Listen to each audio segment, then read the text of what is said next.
உங்களுக்கு நான் responding muscle ஏதாவது இருக்கா?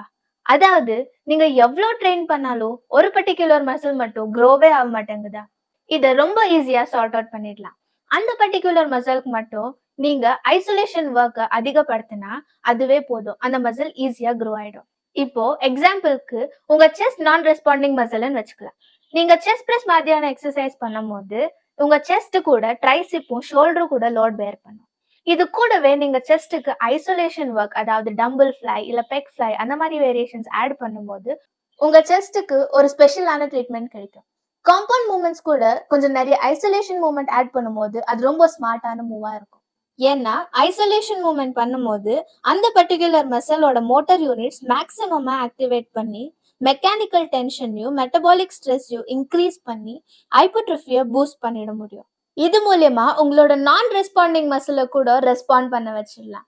இதே மாதிரி சயின்ஸ் பேக் ஃபிட்னஸ் கான்டென்ட் வேணும்னா சேனலை சப்ஸ்கிரைப் பண்ணிக்கோங்க. Until then piece.